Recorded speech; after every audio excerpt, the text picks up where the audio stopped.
How would you attack Jalen with the addition of A.J. Brown? How would you attack Jalen Hurts this year? How would you attack him? We kind of talked about it a little bit in the first hour. Set the edges, don't let him roll around a lot, make him throw the ball. Why would I double A.J. Brown, though? Why would I double Devontae? Why would I double Dallas? That quarterback first has to prove to me he can get the ball to him. So why would I put myself in a double situation? And I'm gonna be on offense when I'm the D coordinator. I'm gonna dictate the game to you first until you can prove to me you can take it out of my hands. Is that fair?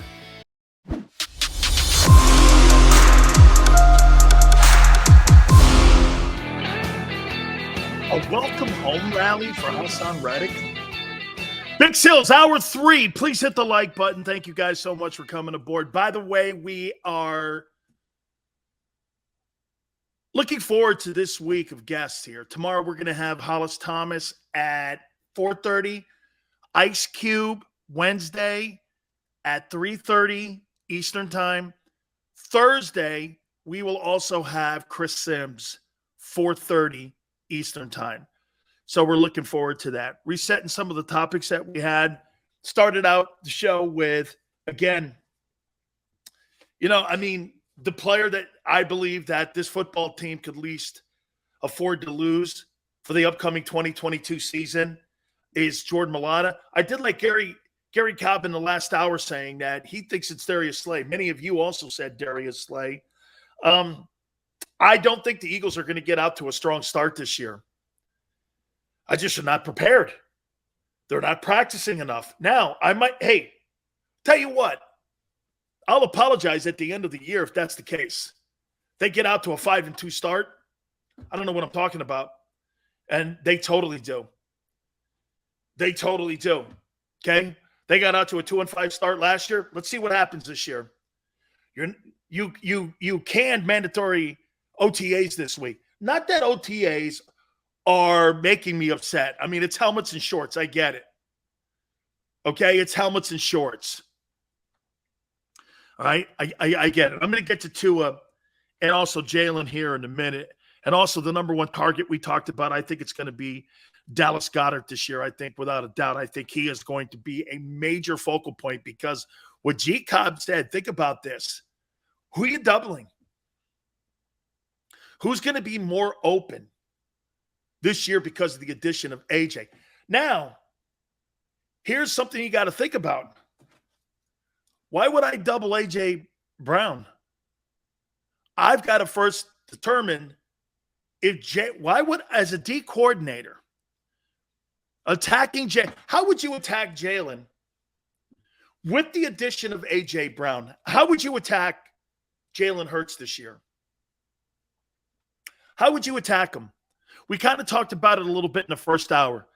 Set the edges, don't let him roll around a lot, make him throw the ball. Why would I double A.J. Brown, though?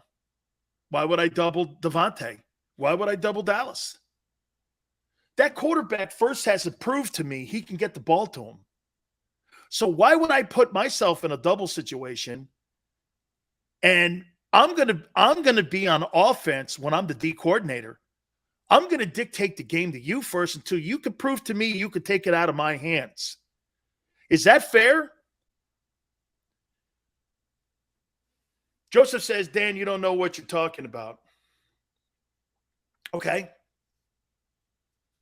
Think about this. Why would I cover AJ Brown with two guys right now? Why? Why would I put myself in that position? I'm the offensive coordinator on the defensive side here until you could show me you can win games throwing the ball. I'm not doubling these wideouts. Prove to me you can throw the ball to them. In-game situation. You haven't yet.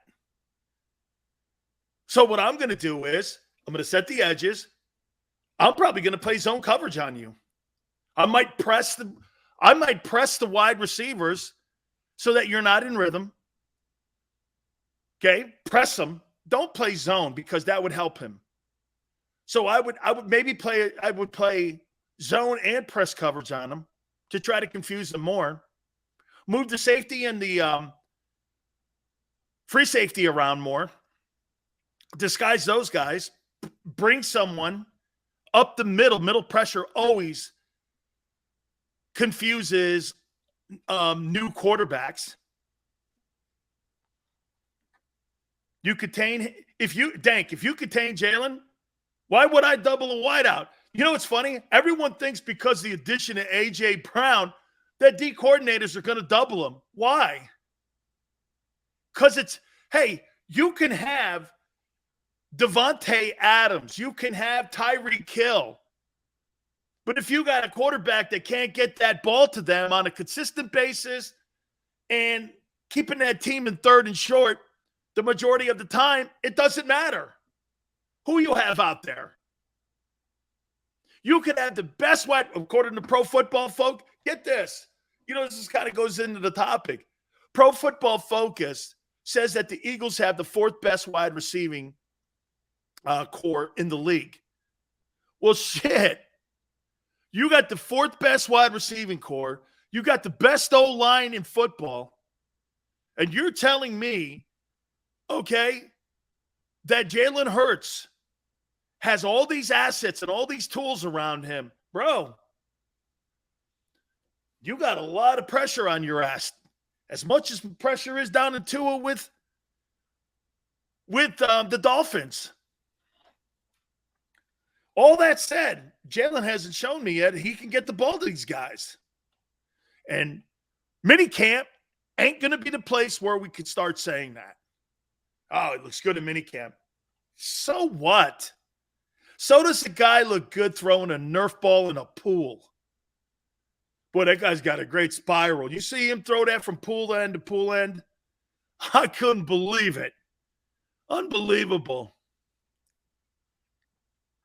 Double O says need to have the number one running attack. And the number one running attack? Hey, Double O, get this. That number one running attack means nothing. That number one running attack, Baltimore was third and didn't make the playoffs. Okay? It's one-dimensional. JAKIB normally doesn't bullshit when he's talking about Hurts. He says the ball looks good. And on the long throws especially, solid sign. I agree. I agree, Xander. Sitting around in helmets and shorts, looks good. Wonderful. I'd rather hear, hey, I'm not goofing on you. Xander, wait a minute. No, I'm not goofing on you because you know what I'd rather hear? I'd rather hear that than this.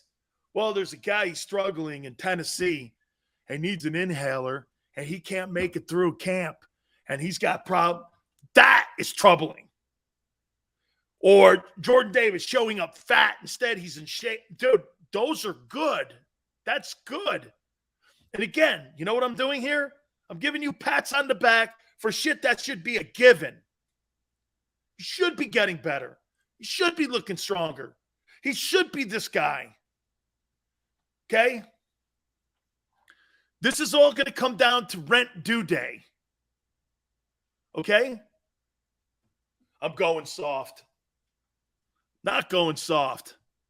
Because personally, I think the kid's going to struggle this year. I do. I do think it's going to be good enough to win, though. Because the division and the conference suck. Do I think he throws for 4,200 yards? No.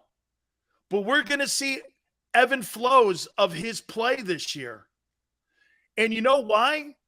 I don't think they're preparing him right. I don't think it's on Jalen. How can you get decent reps and quality reps? I've had people from Gary Cobb to Phil Simms and everyone else say you need quality reps. Okay?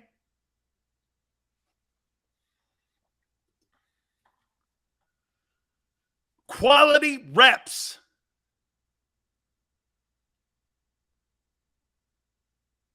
Joseph, we need to be balanced. Correct. Hope for the best. Absolutely. But prepare for it. It is ludicrous to talk about his spiral and his hips and back. I don't think it's that awful. We will have balance this season. Plus, Jalen won't have to run as much. Nigel, that is the ultimate dream. I don't think Hurts is playing video games. I think he's working. Yeah, you know what I really loved, what I saw? You know, I've been talking shit on this one player for a long time. I saw somebody take a video of Justin Fields at a weight room, and no one was in it. I think it was 12:30 at night. And he had just gone through practice earlier in the day. And I think it was like 12:30 or something. And he's in this gym by himself. And he's working on some core work in the gym on his stomach. He's doing some tricep pull downs. He's doing a full workout. No one's watching. Somebody was just with a camera phone. And he was in there working out. Champions are made when the lights are not on. No one's watching. It's raining. There's no reporters around. I was like this. That's a great sign. If I'm the Bears, I'm thrilled to death to see that video. He didn't know. Wasn't something contrived. It was just somebody taking a video of him working out and trying to get better because he knows he's got a lot of pressure on him in Chicago. That's the kind of shit that you really look at and you're like, as a coach, sometimes you don't see it on the field. He's struggling, but then you hear and you see stuff like that. You know your coaching and your time with the player is not going to waste because the kid wants to be good. Jalen Hurts is in that same category. Okay? That same category. When teams got a lead on us, guys like Brady and Mahomes, we can't beat them. That's right, Tank. You don't have comeback capabilities right now.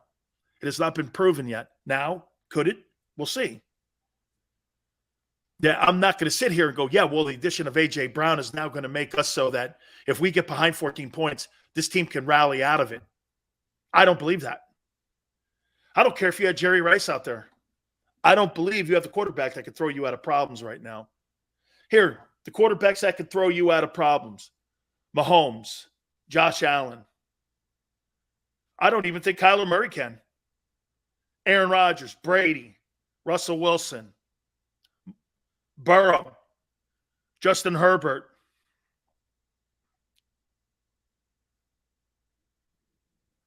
Cousins.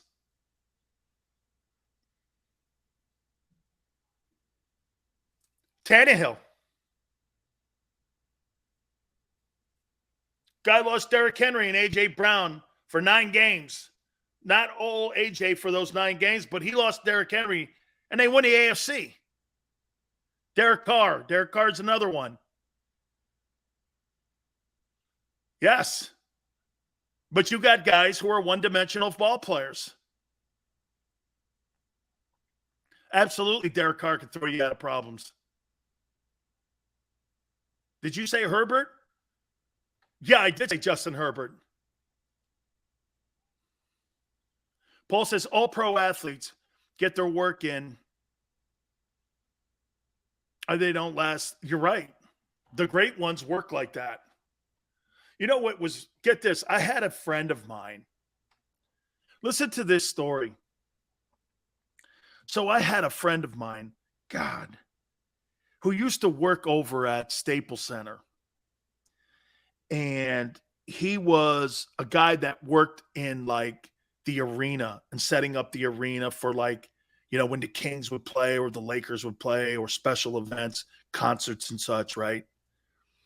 And any time that there was a big time guy or a big time shooter that would come into Staples, Kobe'd be out there when the other team would show up for practice, and he would just be bouncing the basketball, shooting and shooting and shooting and shooting and shooting, and he can hear them. And I forget the guy's name who it was that said that he couldn't believe that Kobe's just shooting and shooting. This was hours before the game. Kobe's going through a full workout. He's going through a full workout. So this guy used to watch this all the time. Kobe tried to intimidate you with his work ethic. Nobody was watching. Kobe shooting 500 shots. That he goes, the guy who ran Staples told me Kobe would put a full workout in right before the game. A full workout. Then workout after. He was at that thing. He says almost sometimes he'd sleep there. That's how much Kobe Bryant loved playing. The stories that I'm hearing now about Bryant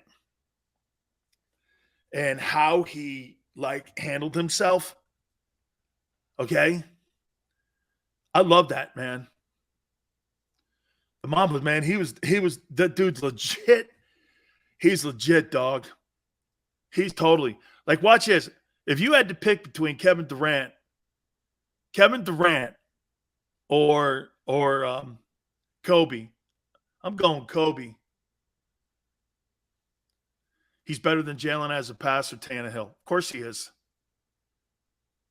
Of course he is. Not a question. Justin Herbert is on his way to superstardom. I wouldn't say Dak is average as a passer. Dang, Kobe all day. Kobe all day. Okay, Joseph. Okay.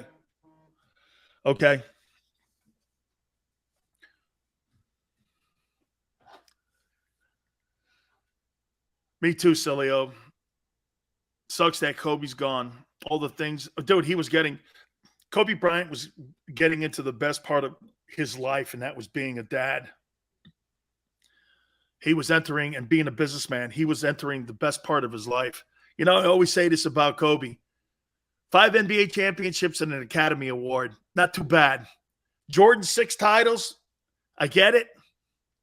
But Kobe, man, 5 titles. 5 titles and an Academy Award. It's pretty good. Right? Shows your versatility. Grew up in the suburbs, was connected big time with Philly basketball scene.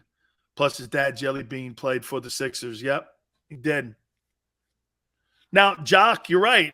A lot of Dak's yards are empty calorie stuff. Empty calorie. It'll always the same people clowning Dak. Just, hey, wannabe. Dak's a good player. Dak's a good player. I don't know $45 million, but Dak's good. Dak's a good football player. He's a good leader. He's the face of the Dallas Cowboys. I don't think you can go wrong with it. But is he Justin Herbert, or is he Lamar Jackson, or is he Joe Burrow? Absolutely not. And he'll never be those guys. Dude, when you watch Dak Prescott throw a football and you watch Justin Herbert throw the football, you're telling me you can't see the glaring difference between the two? Or when you watch Burrow play the quarterback position and you watch Dak Prescott play it, it's completely a different approach. Joe Burrow's got Brady qualities about him. Dak, Tony Romo? I think Romo's more like Brett Favre. I think Dak's more like Aikman. I think Dak protects the football. I don't think he throws for a shitload of interceptions like Romo does. I'm not saying he is Aikman, but I think he approaches the game like Aikman. You know what's really hurt Dak's success? The reason why Dak is not having the success that he had 3 years ago even is because the Cowboy run game has evaporated. When he was playing well and you looked at him and you went, man, Dak Prescott could be an elite guy, the Dallas Cowboy offensive running attack has evaporated. Ezekiel Elliott is now maybe the third best back on that team. Tony Pollard's by far going to get more carries this year. By far going to get more carries. Tuyen, who would you compare Hurts to? Joe Burrow looks like Burt Jones. Burt Jones ran a lot, and the reason he left the game, Burt Jones ran too much, and he got annihilated running the ball. Joe Burrow does not run the ball. Burrow is more like a Bradshaw, not Burt Jones. Burt Jones was a running quarterback, and one of the first, he won the MVP award, actually. He was an old LSU quarterback that played for the Colts. I'm talking style of play, Chris. That's a great question, though. So Slasher goes, Zeke had 1,000 yards and 10 touchdowns. So let me show you something, Slasher. Slasher thinks that's impressive. 1,000 yards and 10 touchdowns. You think that's not saying you're wrong? Okay. Because I'm going to show you something. What that stat gets you.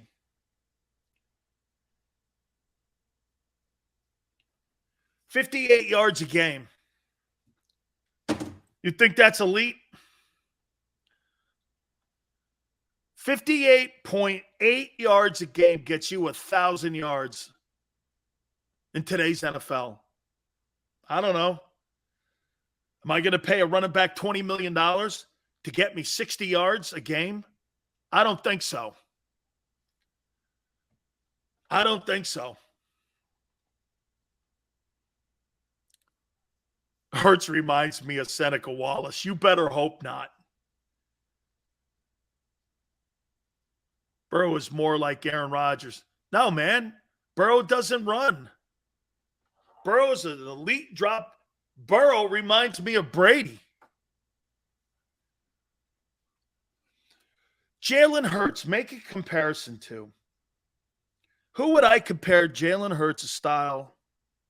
It ain't Vic. Vic was a better passer. It's not Dak. Dak's a better passer. See, what you got to do is you got to pick quarterbacks who don't have elite arms, but are elite athletes. That's who the guys you have to pick. Okay? Culpepper, dude, Culpepper could throw. Here, let me show you something about Dante Culpepper. Why that's not a good comparison. RG3? RG3?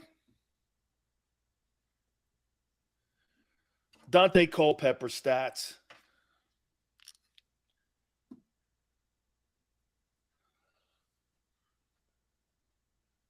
Yeah, Dante Culpepper, man. 39 touchdowns, 4,700 yards, 3,900 yards, 33 touchdowns, 3,800 yards, 29 touchdowns, 380 completions. No way. I don't think so. It's not. That's not happening. Susan says Matt Castle. Low-hanging fruit. Cordell Stewart? Whoa, Mole. Huh. Yeah. Cordell Stewart got to a Super Bowl, didn't he? Cordell Stewart and Jalen Hurts. Let's take a look at that.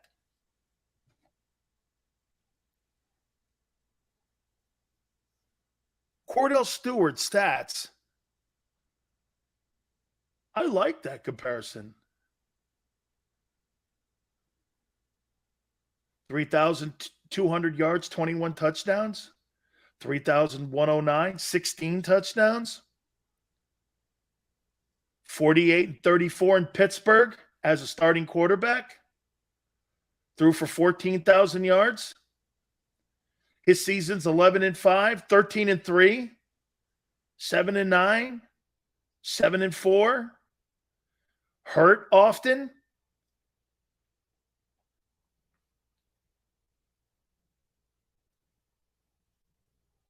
Yeah.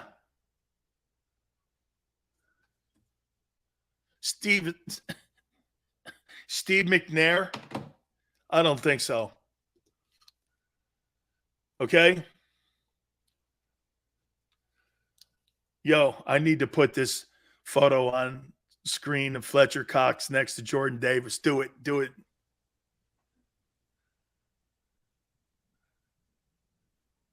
Damn. That's some size. And Fletcher's a big dude. Holy shit. Fletcher, look, Fletcher's 6'4".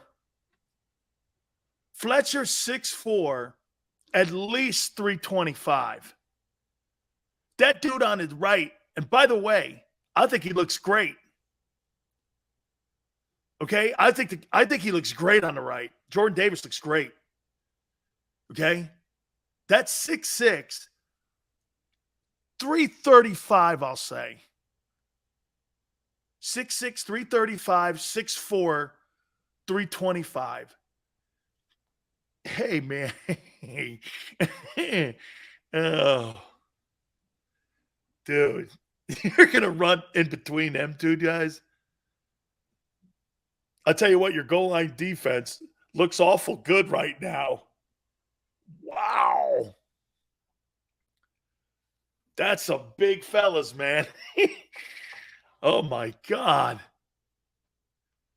You could compare stats, and Hurts looks similar to McNabb. So, wait a minute. Midwest Eagle fan, when you watch Jalen Hurts throw the ball, you see Donovan McNabb. Yes or no? You see Donovan McNabb. How can you say you do? Come on, man. You're wishful thinking it.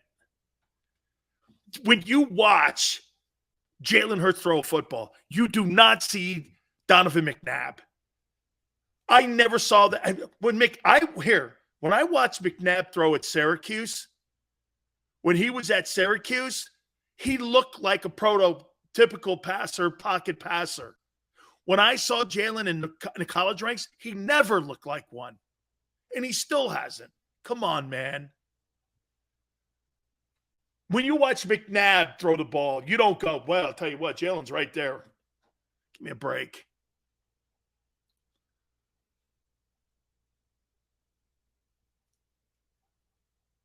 Marina says McNair's stats are similar to Hurts. So when you watch Steve McNair throw the ball, again, I use that. You see Jalen Hurts. Really? Really? Another coach is doing something that I don't like, and it's Doug Peterson. And I just got this text to me. Maybe I'm wrong. Do me a favor. Hit the like button. I just got this from Doug Peterson. And wait till I tell you what it is. All right, don't forget, my friends at Morgan & Morgan, where the fee is free. If you're hurt or injured on the job, this is the place for you to get you and your family the compensation that you so deserve. Last 30 years, Morgan & Morgan has collected over $13.5 billion in compensation settlements for their clients. For the people, always remember it, folks. This is who they are. This is what they've built. A firm that represents their clients to the max. No such thing as a fender bender. With over 800 attorneys strong and offices in Philly, New York, and in Florida and across the country, no firm will go to court for you that will do more. Morgan & Morgan is there for you. They're the biggest law firm in the country, and this is what they say all the time when they're in the courtroom. There's no such thing as a fender bender here when it comes to Morgan & Morgan. Call them 800-512-1600. That's 800-512-1600. The call's free. The consultation's free. 800-512-1600. And when you call them, do me a favor. Tell them Big Sil sent you. I'm John Morgan of Morgan & Morgan. When you're hit from behind in a car crash, the insurance company may try to say, you can't possibly be hurt. It was only a few miles an hour. It's simply not true. You see, here's the thing. Getting hit at 10 miles per hour is like falling off of this. 15 miles per hour, like this.